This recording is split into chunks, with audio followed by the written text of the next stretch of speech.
guys, my name is Lily and today I would like to report about the situation here in Europe again.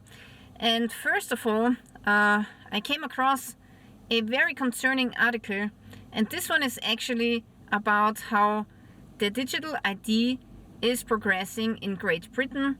And here they are saying that by the end of this year, the government in Britain is planning that people have to use digital IDs to be able to buy alcohol in pubs. So this is the plan. Without digital identity, you will not be able to buy alcohol in pubs anymore. Next, also in Britain, food products are to be seen to wear a carbon score on the packaging. In this photo you can see a couple of sandwiches in a packaging, and on the packaging it says carbon score.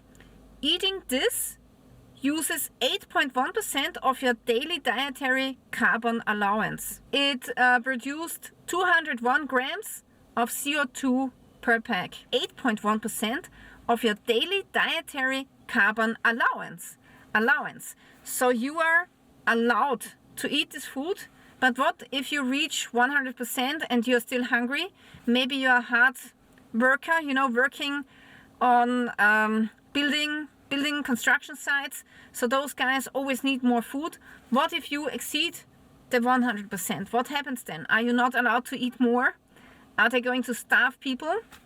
Or do you have to pay a fine? So these are all questions which arise now, and I have to say this is very concerning to me, very dystopian. So now in Austria, I think 43% have already downloaded the Digital Identity Austria app, and I believe that once more than 50% download this identification app, then we will see more pressure from the government. They will say, you don't have a digital identity, you cannot purchase food, or maybe you cannot purchase alcohol.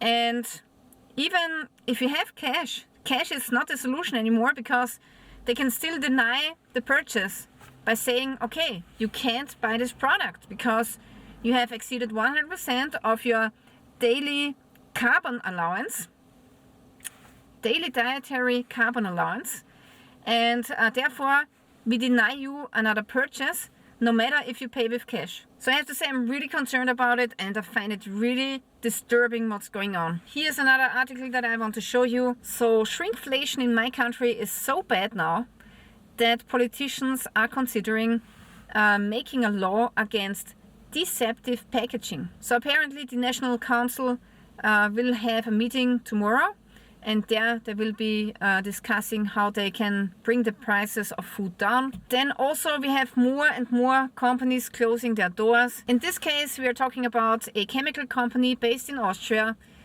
They have 300 employees, but now they have enormous debts and they have been forced to file for bankruptcy. Also there's another company which is closing the doors in Austria. It's an Austrian based company actually, Faber-Castell, which is famous for producing crayons. So now Faber-Castell is closing the doors in Austria. They are closing the factory, so 41 workers are losing their jobs, and the factory, the production, will actually be put to Peru, South America. So this way we will lose income tax, other taxes, jobs for the workers, and we will also lose export, because a lot of those crayons were exported to other countries, and exporting is always good to one's economy. So to me it feels as if they are slowly switching off the economy instead of fixing the problems at the root cause.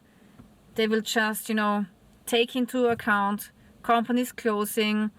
Politicians have made so many debts, but they don't care if companies are leaving, which is pretty crazy, and which is making even more debts. So to me it all feels like we are driving against the wall. So I don't know how long society will be able to endure all of this. Now especially they are also changing the pensions for people. So now there will be less pensions for a certain amount of people. And this change will directly affect about 70% of all pensioners. So imagine if you have paid into the system, trusting the system your whole entire life, and then you get less what you have paid for. Here is another alarming article. One segment of the population is particularly hard hit by the enormous inflation. Parents of school-aged children.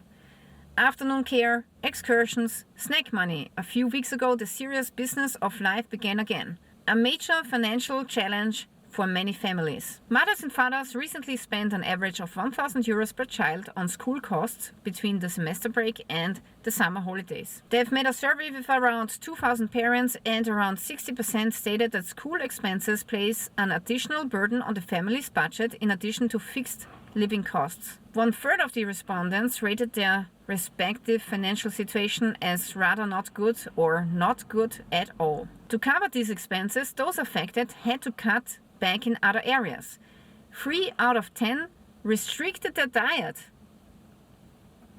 Can you believe it? Around 20% did so with extracurricular sport classes, afternoon care and after-school care.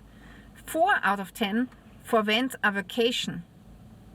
So people are now not going to holiday anymore because they have to pay for the school expenses, and at the end of the month there's no money left. Yeah, that's a real shame for our social welfare system, I have to say. Also, it's very common in Austria that people can go to rehab after working I don't know how many years. So in this case, a woman was denied rehab, although she's in severe pain, but the pension insurance institution is refusing to allow her to undergo a rehab. Now this woman is 89 years old. She has back pain, osteoarthritis, hip problems, great difficulty walking, and her feet and back hurt with every step. But they have rejected the application, and the reason that they are giving is really disgusting. The reason to reject the application is due to her age and level of care, she was no longer fit for rehabilitation. Okay? And you're no longer fit for rehab. Wow.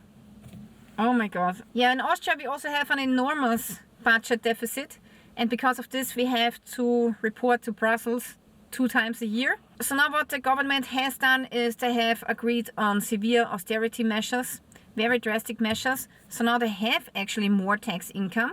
They have increased the income from taxes. However, they are saying that states and municipalities and social insurance institutions are slipping even deeper into the red. States and municipalities spend too much. States make about 4.5% of loss. And also they are expecting 9,000 more people getting unemployed. So unemployment will rise by 2026. The European Union wants to ban filtered cigarettes and e-cigarettes, according to a secret document from the World Health Organization. Filtered cigarettes and electronic tobacco products could soon be history in Europe. The EU Council intends to follow a proposal from the World Health Organization and is planning a far-reaching ban. WHO study group has made a report and explicitly recommends banning filters to reduce the palatability and attractiveness of cigarettes.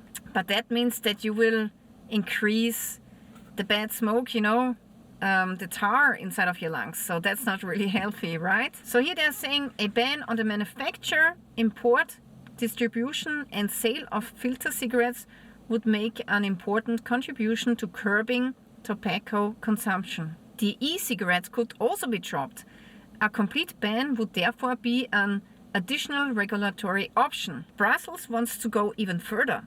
Tobacco products could be eliminated from gas stations, kiosks and tobacco shops in the future. Retail outlets are to be severely restricted and profits of tobacco are to be largely eliminated. And it's really funny that they write that the goal of the WHO is a nicotine-free generation. Yeah, I don't think they will be successful, because I know many smokers, they will never stop smoking. If they have to, they will grow tobacco in their backyard. So here they are saying that, yeah, some people will not stop smoking, but they are planning a sales ban for anybody born after a certain year. So if you are younger than, I don't know, 40, they won't let you purchase cigarettes anymore. And one thing is also clear, if they really make this illegal, smoking illegal, they will lose a lot of tax money, right? So I don't think this will work, honestly. I think that people who really want to smoke will continue to smoke, whether they purchase the cigarettes on the black market or whether they grow the pack or themselves. So yeah, crazy times, guys, crazy times. Thank you for watching, guys, and stay tuned till next time.